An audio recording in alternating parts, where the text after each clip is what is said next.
ಸೊಪ್ಪು ತರಕಾರಿ ಮನೆಗೆ ಏನ್ ಬೇಕು ತುಂಬಿಕೊಂಡು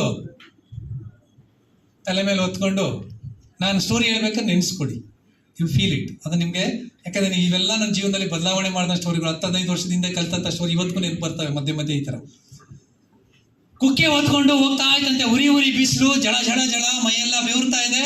ಅಯ್ಯೋ ಉಸೋ ಟುಸೋ ಅಂತ ಕುಕ್ಕೆ ಹೊತ್ಕೊಂಡು ಹೋಗ್ತಾ ಇತ್ತಂತೆ.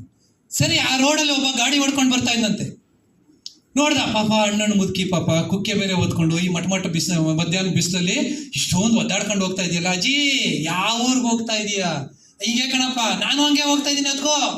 ಓ ಆಯ್ತು. ಅಜ್ಜಿ ಹತ್ತಿ ಗಾಡಿ ಮೇಲೆ ಕೂತ್ಕೊಂಡಂತೆ. ಗಾಡಿ ಇವನು ಹಾಡು ಹೇಳ್ಕೊಂಡು ಗಾಡಿ ಹೊಡಿತಿದ್ದ, ಹಿಂದೆ ಮಾತ್ರ ಸೌಂಡು ಅಯ್ಯೋ ಉಸೋ ಟುಸೋ ಅಂತ ಬರ್ತಾ ಇದೆ. ಇವ್ರಿಗೆ ಆಶ್ಚರ್ಯ ಆಯ್ತಂತೆ, ಏನಪ್ಪಾ ಅಂತ ಹಿಂದೆ ತಿರುಗಿ ನೋಡಿದ್ರೆ ಆ ಕುಕ್ಕಿನೂ ಒತ್ಕೊಂಡು ಕುಂತಿತ್ತಂತೆ.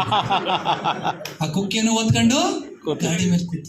ಸ್ನೇಹಿತರೆ, ನೀವು ಗಾಡಿ ತಂದು ನಿಲ್ಸಿದೀವಿ, ಕುಕ್ಕೆ ಒತ್ಕೊಂಡು ಕೂತ್ಕೊಂತೀರೋ, ಕುಕ್ಕೆ ಇಟ್ಬಿಟ್ಟು ಆರಾಮಾಗಿ ಕೂತ್ಕೊಂಡು ಎಂಜಾಯ್ ಮಾಡ್ತೀರೋ, ನಿಮ್ ಡೆಸ್ಟಿನಿ ಸೇರ್ಸಕ್ಕೆ ನಾವು ರೆಡಿ ಇದೀವಿ. God bless you. Thank you.